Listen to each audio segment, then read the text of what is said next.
Hello civilians. तो आप सभी का स्वागत है एक बार फिर से आज के इस नए वीडियो में। ठीक है। तो हम स्टडी कर रहे थे इंजीनियरिंग मैकेनिक्स, जहां पे पहले दो चैप्टर्स को ऑलरेडी स्टडी हम कर चुके हैं। ठीक है। तो आज हम पढ़ेंगे इस वीडियो में जो हमारा थर्ड चैप्टर है, इंटरनल फोर्सेस इन स्ट्रक्चर। तो स्ट्रक्चर में क्या क्या इंटरनल फोर्सेस लगती हैं, तो उनको हम समझने की कोशिश करेंगे। तो चलिए स्टार्ट करते हैं। जो पहला सेक्शन होगा हमारा इस चैप्टर का, वह होगा इंट्रोडक्शन, हर चैप्टर की तरह। क्या लिखा हुआ है इसमें कि when external forces are applied over structural members, जैसे कि बीम्स हो गए, कॉलम हो गए, पोल्स हो गए, the internal forces are produced in the structural member. तो जब भी किसी स्ट्रक्चरल मेंबर्स में, जैसे कि बीम हो गया, कॉलम या पोल, ये सब क्या है, स्ट्रक्चरल मेंबर्स है। इसमें कोई हम बाहर से कोई फोर्स लगाते हैं, एक्सटर्नल फोर्स अप्लाई करते हैं, तो क्या होता है इस स्ट्रक्चरल मेंबर में एक अंदर, उसके अंदर, स्ट्रक्चर के अंदर इंटरनल फोर्स प्रोड्यूस होता है। In engineering we study these internal forces, और इंजीनियरिंग में हम क्या करते हैं, इन्हीं इंटरनल फोर्सेस को स्टडी करते हैं। Generally there are three types of internal forces. Generally क्या होता है, तीन तरह के इंटरनल फोर्सेस पाए जाएंगे। एक होगा एक्सियल फोर्सेस, एक होगा शियर फोर्सेस, एक होगा बेंडिंग मोमेंट। ठीक। तो तीन तरह के इंटरनल फोर्सेस होंगे, एक्सियल फोर्स, शियर फोर्स और बेंडिंग मोमेंट। क्लियर है। Now the question arises that how these forces act on the structure. अब ये सवाल ये उठता है कि कैसे ये फोर्सेस एक्ट करेगा इस स्ट्रक्चर पे, and how they are calculated, और उसे कैलकुलेट कैसे करेंगे। In design of structure members these internal forces are kept in mind while designing. और इसीलिए इन फोर्सेस को समझना जरूरी होता है, क्योंकि डिजाइनिंग के टाइम में हमें इन फोर्सेस को कंसिडर करके, ध्यान में रखते हुए स्ट्रक्चर को डिजाइन करेंगे, तो हमारा स्ट्रक्चर क्या होगा, सेफ होगा। ठीक है। So it becomes very important for designer to calculate each force with precision. इसलिए डिजाइन करते टाइम हमें ये, हर डिजाइनर का बहुत ही जरूरी है कि वह डिजाइनर क्या करे, इन फोर्सेस को कैलकुलेट करे बहुत ही प्रिसाइज होकर। Number of the force component, number of these forces component varies in 1D। और ये जो फोर्सेस का कंपोनेंट होता है, जैसे कि एक्सियल फोर्स होगा, सीए फोर्स हो गया, बेंडिंग मोमेंट हो गया, अब इसका भी अलग अलग कंपोनेंट होगा। ये डिपेंड करेगा कि जो स्ट्रक्चर, जो आपका स्ट्रक्चर है, जो सिस्टम ऑफ फोर्सेस है, ये 1D में लग रहा है एक डायमेंशन में, या 2D में लग रहा है 2 डायमेंशन, या 3D डायमेंशन में लग रहा है। तो अलग अलग केस में, अलग अलग डायमेंशन में क्या होगा, अलग अलग नंबर ऑफ फोर्सेस डेवलप होकर आएंगे। तो ये हमने देखा सिंपल इंट्रोडक्शन। जैसे कि यहाँ पे दिया हुआ आपका summation of F equal to 0 equilibrium equation है। यहाँ पे इसको कट करेंगे तो क्या होगा, अंदर की तरफ फोर्स डेवलप दिखाया गया है कि कैसे इंटरनल फोर्स डेवलप हो चुका है। हर बॉडी पार्ट कट करेंगे तो हर बॉडी पार्ट इक्विलिब्रियम में है, तो अंदर में फोर्स डेवलप हुआ इस डायरेक्शन में, इसको एफ इक्वल टू 0 बनाया। उसी तरीके से इस बॉडी पार्ट में क्या हुआ, राइट डायरेक्शन में फोर्स डेवलप हुआ और नेट एफ इक्वल टू 0 बनाया। ठीक है। तो ये दिखा रहा है कि इंटरनल फोर्स कैसे डेवलप होता है। जब बाहर का फोर्स हम लगाते हैं, बाहर से फोर्स लगाते हैं, तो अंदर की तरफ भी फोर्स डेवलप होता है उसके अंदर में, और वो क्या करता है, बॉडी को रेस्ट में रखता है। ठीक है। Internal forces in structure members दिया हुआ है यहाँ पे। एफ इक्वल टू यहाँ पे क्या है, एक्सियल फोर्स इन एक्स एक्सिस, ये आपका होगा एक्सिस के अलोंग। ठीक है। इधर जो फोर्स इसके एक्सिस के अलोंग जो फोर्स लगेगा उसको बोला गया है x direction force, axial force बोला गया। जो वी होगा, हम ऐसे फोर्स लगाएंगे इसके सरफेस पे, इसको बोलेंगे shear force in Y direction. ठीक है। तो एफ एक्सियल फोर्स है, वी क्या है, शियर फोर्स है, और यहाँ पे एम जो है उसको मोमेंट बोल देंगे, बेंडिंग मोमेंट कह लीजिए। ठीक है। इंटरनल फोर्सेज इन स्ट्रक्चर, अगर बात करें स्ट्रक्चर में इंटरनल फोर्सेज की, तो एक फोर्स होता है क्या, एक्सियल फोर्स। क्या होगा, एक्सियल फोर्स हो जाएगा। Axial force is a compression और टेंशन फोर्स। एक्सियल फोर्स क्या हो सकता है, कंप्रेशन भी हो सकता है, कंप्रेशन भी हो सकता है, इस डायरेक्शन में भी हो सकता है, और टेंसाइल फोर्स भी हो सकता है। Force acting aligned with the extension of the structure member, acting aligned with the extension of the structure member. The structure member के एक्सिस के अलॉन्ग ये अलाइंड होगा, ये जो एक्सियल फोर्स होगा। और इसमें हम क्या कहते हैं, नॉर्मल फोर्सेस भी कहते हैं इसको। क्या कहते हैं, नॉर्मल फोर्स को कहेंगे एक्सियल फोर्स। ठीक है। Normal force may also be defined as the algebraic sum of the axial force. जो नॉर्मल फोर्स होगा may also be defined as the algebraic sum, उसको डिफाइन कर सकते हैं as the algebraic sum of the axial force acting और either side of the section. ठीक है। तो नॉर्मल फोर्स को हम कह सकते हैं, डिफाइन कर सकते हैं the algebraic sum of the axial forces acting और आइदर साइड ऑफ सेक्शन। तो सेक्शन हमने यहाँ पे लिया, इसके ये दोनों साइड, यहाँ पे मान लीजिए राइट साइड में जितना भी नॉर्मल फोर्स लग रहा है सबको हम क्या करेंगे, जितना भी एक्सियल फोर्स लग रहा है चाहे कंप्रेसिव हो टेंसाइल हो सबको जोड़ देंगे, तो वो क्या हो जाएगा आपका नॉर्मल फोर्स हो जाएगा। ठीक है, नेक्स्ट है शियर फोर्स। तो शियर फोर्स क्या होता है, it is a force acting in a direction perpendicular to the alignment of member और मे बी डिफाइंड एज, मतलब शियर फोर्स क्या होता है, मान लीजिए ये आपका स्ट्रक्चर हो गया, ये इसका अलाइनमेंट हो गया, तो इसके परपेंडिकुलर डायरेक्शन में जो फोर्स लगेगा उसको शियर फोर्स कह सकते हैं, या इसको डिफाइन कर सकते हैं as the algebraic sum of all the transverse force. Transverse मतलब क्या हो गया, perpendicular forces acting on either side of the section. तो ये आपका सेक्शन है, मान लीजिए एक्स सेक्शन है, तो इसके दोनों किसी एक साइड हम लेंगे, मान लीजिए राइट साइड लेंगे तो उसका कट करेंगे ऐसे, तो इसके तरफ जो भी परपेंडिकुलर डायरेक्शन में फोर्स लगेगा उस सभी को हम सम कर देंगे। ठीक है, तो वही हो जाएगा क्या आपका shear force. Here on either side is important, यहाँ पे आइदर साइड इंपॉर्टेंट है, as it implies that at any particular point the shear force is sum of the all transverse forces on the left side of the section or on the right side of the section। या तो left side का सभी को आप जोड़ दो, सम कर दो, या राइट साइड के सभी को जोड़ कर दो। ठीक है, बेंडिंग मोमेंट क्या होता है, तो bending moment is the result of the force multiplied by the distance from its acting location to the turning point. ठीक है, तो बेंडिंग मोमेंट क्या होता है, result of the force, force से मल्टीप्लाई कर देंगे हम by the distance, by the distance from its acting location, जहां पे आपका ये एक्ट हो रहा है, फोर्स एक्ट हो रहा है, मान लीजिए ये आपका फोर्स एक्ट हो रहा है एफ, और ये पॉइंट के अबाउट अगर हम निकालना है मोमेंट तो force into this L multiply कर देंगे। ठीक है, और इसको डिफाइन कर सकते हैं similarly algebraic sum of all the forces moment acting on either side of the section, section का आइदर साइड में ऑफ बीम फ्रेम और any other structure member. SFD क्या होता है, शियर फोर्स डायग्राम। तो SFD is the graphical representation of the variation of shear force acting on the entire length of the part of the structure member। तो SFD क्या होता है, एक shear force diagram. तो shear force डायग्राम वह diagram एक graphical representation होता है जहां पे दिखाता है क्या shear force के वेरिएशन को हम रिप्रेजेंट करते हैं जो पूरे लेंथ पे एक्ट करेगा, तो कहाँ कहाँ पे क्या क्या shear force एक्ट कर रहा है, एक ग्राफ बनाते हैं, एक डायग्राम बनाते हैं और उसमें हम रिप्रेजेंट कर देते हैं। ठीक है, उसी को बोलेंगे shear force डायग्राम। तो shear force diagram can be drawn above and below the centroidal axis। जो शियर फोर्स डायग्राम है उसको हम ड्रॉ कर सकते हैं above and below the centroidal axis of the structure. Structure के ऊपर भी ड्रॉ कर सकते हैं, उसके एक्सिस के नीचे भी कर सकते हैं, डिपेंड करता है कि शियर फोर्स का जो वैल्यू है वो पॉजिटिव है नेगेटिव, इस बात पे। अगर बात करें बीएमडी क्या होता है, बेंडिंग मोमेंट डायग्राम। तो bending moment diagram is the graphical representation of the variation of bending moment on the entire length. जो बेंडिंग मोमेंट डायग्राम होता है is the graphical representation of the variation of bending moment. Bending moment is the diagram is the graphical representation of the variation of bending moment on the entire length. पूरे length पे bending moment का variation कैसा है उस diagram, एक diagram बनाएंगे, एक graphically represent करेंगे उस वेरिएशन को, बेंडिंग मोमेंट को, उसी को कह देंगे बेंडिंग मोमेंट डायग्राम। ठीक है, तो इसको भी क्या कर सकते हैं, ऊपर या नीचे ड्रॉ कर सकते हैं, उसको सेंट्रोइडल एक्सिस से डिपेंड करता है किसका वैल्यू, मतलब जो उसका डायरेक्शन है वो पॉजिटिव है नेगेटिव है। ठीक है, ये था एसएफडी बीएमडी, तीन एक्सियल हमने पढ़ा, तीन इंटरनल फोर्सेस पढ़ा, एक्सियल फोर्स, शियर फोर्स और बेंडिंग मोमेंट। हम देखेंगे साइन कन्वेंशन। अब ये एक्सियल फोर्स है, तो एक्सियल फोर्स जनरली टेंसाइल को क्या लेते हैं, पॉजिटिव लेते हैं, टेंसाइल को लेते हैं पॉजिटिव।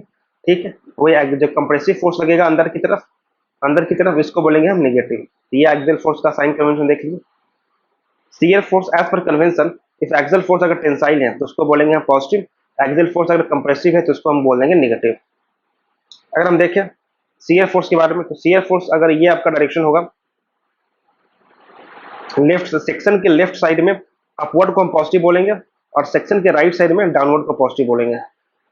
ठीक है, वहीं पे नेगेटिव को उसको बोलेंगे सेक्शन की, जो ये सेक्शन आपका एक्सेस है उसके लेफ्ट साइड में अगर नीचे की तरफ फोर्स लग रहा है, लेफ्ट साइड में अगर नीचे की तरफ फोर्स लग रहा है तो उसको नेगेटिव बोलेंगे। राइट साइड में अगर देखें अगर ऊपर की तरफ फोर्स लग रहा है तो उसको नेगेटिव बोलेंगे। If due to shear force left section of the structure, section का जो स्ट्रक्चर का लेफ्ट सेक्शन होगा टेंड टू मूव अपवर्ड, ये अगर ऊपर की तरफ मूव करे, and the right section of structure, structure का जो राइट सेक्शन होगा टेंड्स टू मूव डाउनवर्ड, ये नीचे की तरफ मूव करे, तो इसको पॉजिटिव साइन रिकॉर्ड करेंगे। वही अगर सेक्शन का लेफ्ट सेक्शन, जो लेफ्ट सेक्शन होगा स्ट्रक्चर का, वो अगर टेंड्स टू मूव डाउनवर्ड, ये नीचे की तरफ मूव करे, यहाँ पे जैसे कि हो रहा सेक्शन है, सेक्शन के लेफ्ट साइड क्या होता है, नीचे की तरफ मूव कर रहा है, या उसका right section of structure tends to move upward, ये ऊपर की तरफ मूव करेगा, तो इसको बोलेंगे नेगेटिव साइन। ठीक है, बेंडिंग मोमेंट की अगर बात करें तो सैगिंग मोमेंट जो आपको सैग कराएगा, ठीक है, इसको बोलेंगे पॉजिटिव। सैगिंग मोमेंट, ये बेसिकली सैगिंग नहीं, यहाँ पे हॉग कर रहा है तो इसको बोलते हैं हॉगिंग मोमेंट, और इसको नेगेटिव बोलेंगे। As a structure member tend to cause concavity upward, अगर कनकेविटी अपवर्ड है मतलब बाहर ऊपर की तरफ कनकेव सरफेस बन रहा है, ऐसा हॉलो सरफेस बन रहा है अंदर की तरफ, ठीक है, तो उसको बोलेंगे सैगिंग, और इसको हम पॉजिटिव बेंडिंग मोमेंट बोलेंगे। वही अगर मेंबर जो है कनकेविटी डाउनवर्ड, नीचे की तरफ कनकेविटी बन रही है, इसको बोलेंगे हॉगिंग मोमेंट बोलेंगे, और इसको बोलेंगे नेगेटिव बेंडिंग मोमेंट। ठीक है, तो बेंडिंग क्या होता है, तो bending implies that bending implies the deformation, bending क्या अप्लाई कर रहा है, bending implies the deformation of a bar और member of member produced by load perpendicular to the axis as well as the force couples acting in a plane passing through the axis of member। तो bending क्या बोल रहा है कि bending मतलब bending क्या करेगा, किसी भी बार के मेंबर को डिफॉर्म करेगा, जो ये डिफॉर्मेशन प्रोड्यूस होगा by loads perpendicular to the axis, उसके एक्सिस के परपेंडिकुलर डायरेक्शन में जब लगेगा, as well as force couples acting it, या फोर्स कपल उस पर लग गया, या कोई परपेंडिकुलर डायरेक्शन में फोर्स लग जाएगा, या डायरेक्टली कपल लग जाएगा, तब जो डिफॉर्मेशन होगा इसको कह देंगे कि भाई ये जो बेंडिंग के कारण डिफॉर्मेशन हुआ। ठीक, बेंडिंग भी दो तरह का होता है, एक होगा प्लेन बेंडिंग, एक होगा oblique bending. Beam are planar structure, beam क्या होगा, are planar structure because all the load act in the plane of the figure. तो बीम क्या है, are planar structure because all the load act in the plane of figure. Beam क्या है, एक planar structure है, एक plane में होता है। क्यों ऐसा, क्यों, because all the load act on the plane in the figure, तो फिगर के प्लेन में ही एक्ट करेगा, and all the deflection occur in the same plane, और जितना भी डिफ्लेक्शन हो रहा है, फोर्स लग रहा है, वो एक ही प्लेन में हो रहा है, इसीलिए कहेंगे plane bending, and it is called the plane bending. ठीक है, and the plane of loading passes through the one of the principal centroidal axis of, अगर प्लेन ऑफ लोडिंग, लोडिंग का जो प्लेन है वो पास करता है one of the principal centroidal axis of inertia of the cross section beam, is called plane bending. ठीक है, तो मतलब प्लेन ऑफ आपका क्या बोल रहा है, तो प्लेन ऑफ लोडिंग, ठीक है, ये अगर सेम एक्सिस में पास करेगा, उसके मतलब एक ही प्लेन में लाई करेगा, तो उसे कह देंगे plane bending, plane bending. Oblique bending किसको बोलेंगे, when the plane of loading does not pass through the one of the principal centroidal axis of inertia of the cross section of the beam, अगर जो loading का plane है वो एक principal centroidal axis of inertia से pass नहीं करता है उसके क्रॉस सेक्शन का, तो उसको बोलेंगे ऑब्लिक बेंडिंग। तो ये सिंपल सा कंसेप्ट था, बेंडिंग, प्लेन बेंडिंग क्या होता है और ऑब्लिक बेंडिंग क्या होता है। ठीक है, अब हम देखेंगे टाइप ऑफ लोड। तो पहला लाइट लोड है point load. Point load is also known as concentrated load. Point load क्या बोलते हैं हम, कंसंट्रेटेड लोड भी बोलते हैं, क्योंकि एक जगह पे कंसंट्रेट होता है। It is the one which is considered to be act at the point, इसको माना जाता है कि ये किसी एक पॉइंट पे एक्ट करेगा स्ट्रक्चर पे, जैसे कि यहाँ पे देख सकते हैं, यहाँ पे एक पॉइंट पे एक्ट कर रहा है, ये भी एक पॉइंट पे एक्ट कर रहा है, इसको बोलेंगे पॉइंट लोड। नेक्स्ट है डिस्ट्रीब्यूटेड लोड। डिस्ट्रीब्यूटेड लोड क्या होता है कि distributed loads are acted on a small area of the structure, structure के किसी स्मॉल एरिया पे एक्ट करेगा, और इंटेंसिटी मेजर, जो इसका इंटेंसिटी मेजर करेंगे in force per unit distance along the axis of beam, in force per unit distance along the axis of the beam. ठीक है, तो intensity measure in force per unit distance, उसका intensity कैसे major करेंगे, force per unit distance, एक distance में एक unit में कितना फोर्स लग रहा है उसको बोलेंगे, उसका इंटेंसिटी मेजर कर देंगे डिस्ट्रीब्यूटेड लोड का। ठीक है, अब इसमें भी अलग अलग वेरिएशन होता है, एक होता है यूनिफॉर्मली डिस्ट्रीब्यूटेड लोड। अब जो डिस्ट्रीब्यूशन हो रहा है क्या यूनिफॉर्म है कि नॉन यूनिफॉर्म है, तो UDL is a type of distributed load. Uniformly distributed load वह डिस्ट्रीब्यूटेड लोड है having uniform intensity of loading. इसमें क्या होता है कि यूनिफॉर्म इंटेंसिटी ऑफ लोडिंग होता है through out the section consider, जो भी हम सेक्शन कंसीडर किया है उस पूरे सेक्शन में एक यूनिफॉर्मली लोड डिस्ट्रीब्यूट हो रहा है, मतलब बराबर बराबर हिस्सों में बढ़ जा रहा है, ऐसा नहीं कहीं ज्यादा हो गया कहीं कम हो गया, ऐसा नहीं है, पूरे सेक्शन में बराबर में लोड मिल रहा है सबको। ठीक है, तो यहाँ पे देख सकता है यूनिफॉर्मली डिस्ट्रीब्यूटेड लोड। फिर एक होता है यूनिफॉर्मली वैरिंग लोड।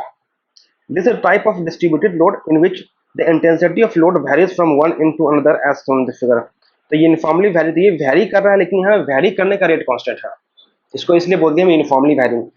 ठीक है, तो यहाँ पे जीरो था, यहाँ मैक्सिमम पहुंचा, यहाँ से यहाँ वैरी किया है, लेकिन वैरी करने का अगर रेट देखोगे तो ये आपका स्ट्रेट लाइन है, मतलब कांस्टेंट है।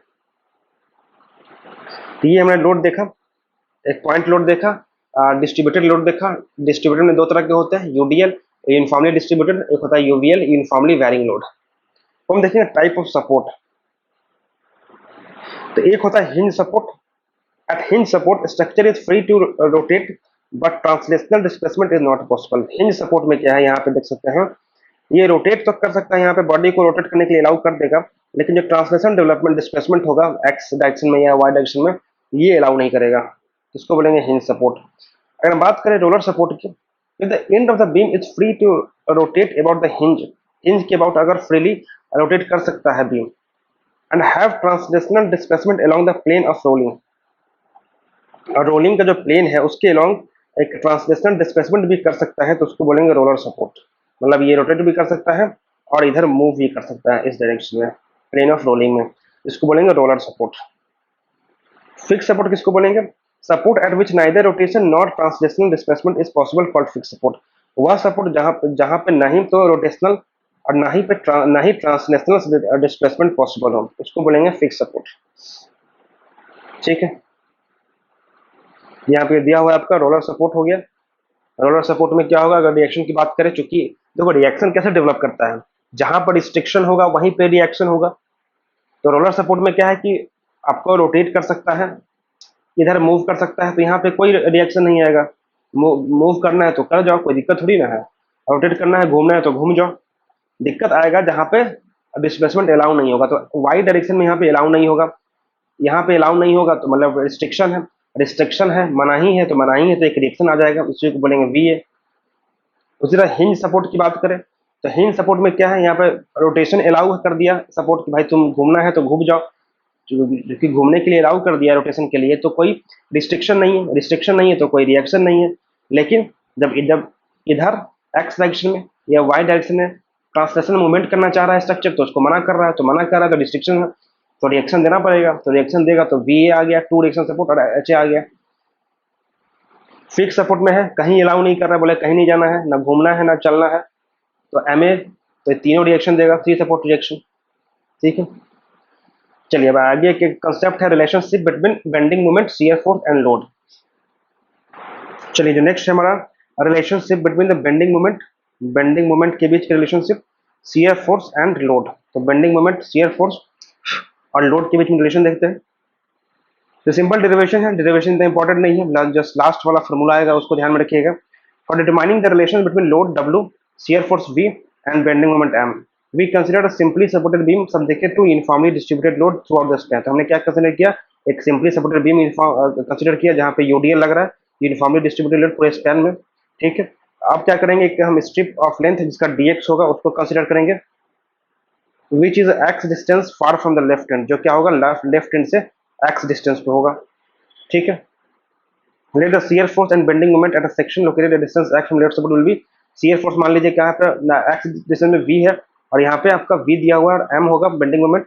ठीक है, at x plus D x, और x प्लस डी एक्स पे मान लीजिए v जो है आपका v प्लस डी वी होगा नीचे की तरफ, क्योंकि बैलेंस करना है इसको, तो इधर ऊपर लग रहा है तो ये नीचे हो जाएगा, और इधर क्लॉकवाइज एंटी क्लॉकवाइज मोमेंट हो जाएगा m प्लस डी एम।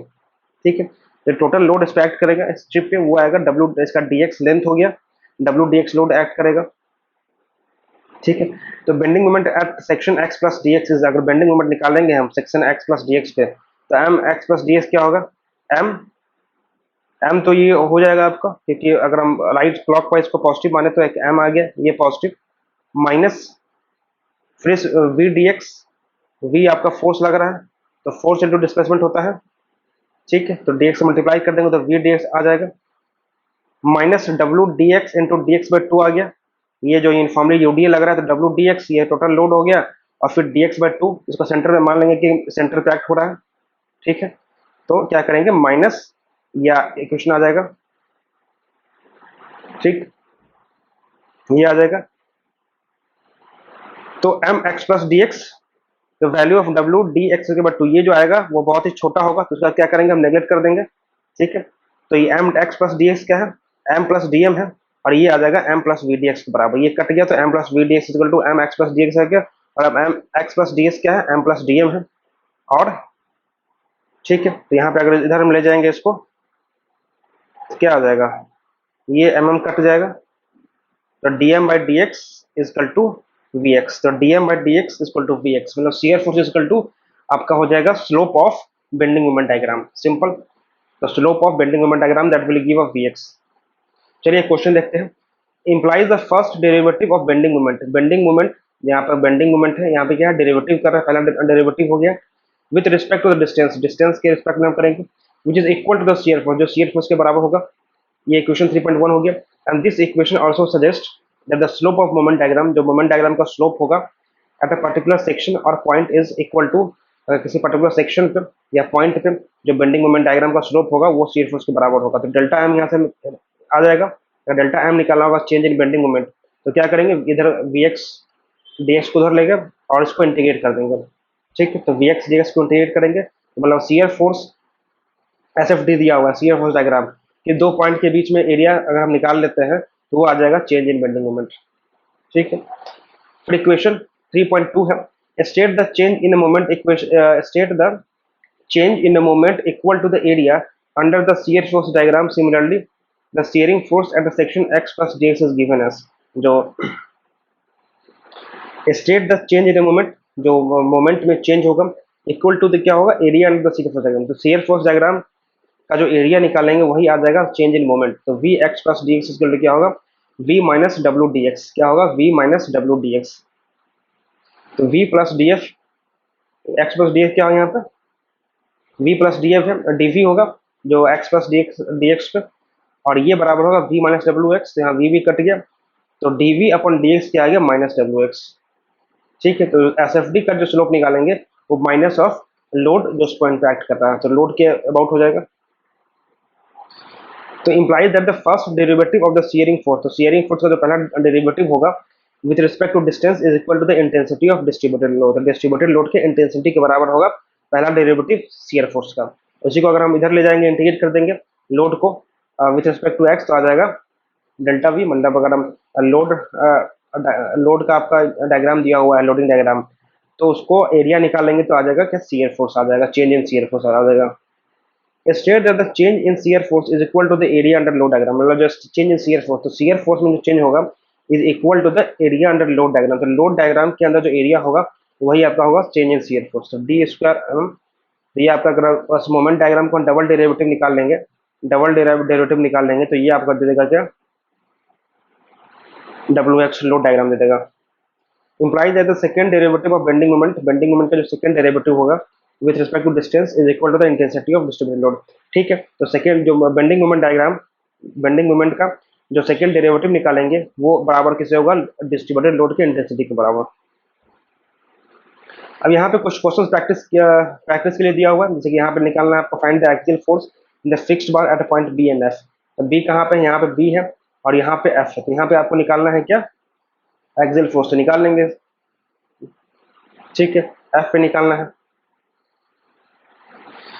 तो पहला काम क्या है करेंगे, फ्री बॉडी डायग्राम बनाएंगे हम ए का, यहाँ पे ए हो गया, ये आपका मान लीजिए एक्चुअल लग रहा है इस डायरेक्शन में और यहाँ 5 किलो न्यूटन लग रहा है, ठीक है। डी पे लग रहा है 6 किलो न्यूटन इस डायरेक्शन में और यहाँ पे सी पे लग रहा है 20 kilo newton. Free body diagram of member A, तो summation of F x equal to 0 होगा, सिंपल। तो माइनस पूरे इक्वेशन को क्या लिखेंगे हम, एक इक्विलिब्रियम इक्वेशन लिखेंगे, तो minus H A plus 20 minus 6 plus 5, तो एच ए आ गया 20 किलो न्यूटन, ठीक है। एच ए आ गया 20 किलो न्यूटन। अब फ्री में एफ बी डी बना देंगे मेंबर ए बी का, तो मेंबर ए बी क्या है यहाँ पे, ये जो पार्ट हो गया ए बी का हम बना देंगे, ए बी का बना दिए, ए बी पे एच ए लग रहा है इधर, तो एच बी लगेगा इधर बैलेंस करने के लिए, तो F x equal to summation of F x equal to 0, तो H A minus H B equal to 0, H A 19 तो एच बी भी 19 हो जाएगा। उसी तरीके से एफ ई का बना देंगे, ठीक है। तो फ्री बॉडी डायग्राम बना देंगे एफ ई का, तो यहाँ से H F equal to 5 kilometre बना देगा, क्लियर। उसी तरीके से क्वेश्चन दिया हुआ, find the internal torque at point B and E, तो यहाँ पे क्या दिया हुआ है, बी और ई पे आपको निकालना है इंटरनल टॉर्क, उसमें 4 कंसंट्रेटेड टॉर्क लग रहा है, ठीक है। एक 10 न्यूटन मीटर का यहाँ पे, फिर 15, 20, 25, तो बी और ई पे निकालना है आपको। तो इसमें क्या दिक्कत है, तो सर्कुलर शाफ्ट और ठीक है, वहाँ पे सिंपल एफ डी हम ड्रॉ करेंगे और सारा निकाल लेंगे। तो ई पे तो क्या हो जाएगा, सेम डायरेक्शन में है, इधर अपोजिट लगा दीजिए आपका 20, 25, 20, 15 और 10 सबको जोड़ दीजिए, तो 25, 20, 45, और 60 70, तो आपका टी ई हो जाएगा क्या 70, तो आपका ए आंसर हो जाएगा यहाँ पे। ठीक है, उसी तरीके से आप उस सेक्शन को काट के एफवीडी बनाइए और वहां से इक्विलिब्रियम इक्वेशन लिखकर सॉल्व कर लीजिए, तो प्रैक्टिस कीजिएगा इन क्वेश्चनों को। ठीक है, फिर क्वेश्चन है find all internal forces at section C which is located at the distance 2 metre from point A. तो पॉइंट ए से क्या है 2 मीटर के डिस्टेंस पे find all internal forces at section C पे बनाना है which is located at distance 2 metre from point A. तो ए से क्या है 2 मीटर के डिस्टेंस पे निकालना है, तो यहाँ से आपको निकल जाएगा, क्या दिक्कत है, सिंपल है, सिंपल एफ एक्स इक्वल 0 करेंगे और कंपोनेंट में ब्रेक करते हुए सारे क्वेश्चन को सॉल्व कर लेंगे। ठीक है, तो ये भी सेम क्वेश्चन है, find the internal forces section C, तो ये भी प्रैक्टिस कर सकते हैं। Find out the support reaction, आपको निकालना होगा सपोर्ट रिएक्शन यहाँ पे और यहाँ पे, सिंपल, तो summation of F x equal 0 और summation of F y equal 0 और एक समेशन ऑफ एम इक्वल 0। क्यों? क्योंकि इस पूरा सिस्टम इक्विलिब्रियम इक्वेशन में है, ये 3 इक्वेशन निकाल के आप जितने भी अननोन आएगा यहाँ पे, जैसे कि एक दो दो दो अननोन यहाँ पे आएगा और एक अननोन यहाँ पे आएगा, तो 3 इक्वेशन, 3 अननोन 3 इक्वेशन लिख के आप सॉल्व कर सकते हैं इसको आराम से। ये पे क्या है F x equal 0, F y equal to 0 और एम ए इक्वल टू 0। ठीक है, ये भी क्वेश्चन सेम है, find the external reaction and internal forces at point E. E पे आपको निकालना है क्या एक्सटर्नल रिएक्शन और internal forces at point E की, तो उसका आराम से निकाल सकते हैं summation of F X 0 F Y 0 और एम, किसी भी पॉइंट के अबाउट आप मोमेंट ले लेंगे, इसको 0 कर देंगे, वहां से आराम से निकल जाएगा। ठीक है, तो इसका जो है पीडीएफ में ग्रुप में डाल दूंगा, टेलीग्राम ग्रुप पे, आप लोग यहाँ से निकाल कर उसको प्रैक्टिस कर सकते हैं, क्वेश्चन को देख सकते हैं, सॉल्व सकते हैं। ये क्या क्वेश्चन है, find the internal forces at moment at point C. तो सी पॉइंट पे क्या करना है आपको इंटरनल फोर्स निकालना है और मोमेंट निकालना है। ठीक है, तो ये भी प्रैक्टिस कर सकते हैं, सब सिमिलर क्वेश्चन है। यहाँ पे निकालना है आपको इंटरनल फोर्स निकालना है सी पे, यहाँ पे, तो सिमिलर क्वेश्चन है सभी के सभी। ठीक है, find the internal forces, same question, internal forces निकालना है, तो ये सभी क्वेश्चन आपके प्रैक्टिस के लिए। तो यहाँ पे आपका खत्म होता है जो कि चैप्टर नंबर हमारा 3rd था, इंटरनल फोर्सेस इन स्ट्रक्चर्स। ठीक है, तो इस वीडियो में इतना ही रखते, फिर इसे आगे के टॉपिक्स हम नेक्स्ट वीडियो में खत्म करेंगे। तो आई होप कि वीडियो अच्छा लगा होगा, और लगा है तो वीडियो को लाइक करें, चैनल को सब्सक्राइब करें। मिलते हैं नेक्स्ट वीडियो में। Thanks for watching, thank you very much.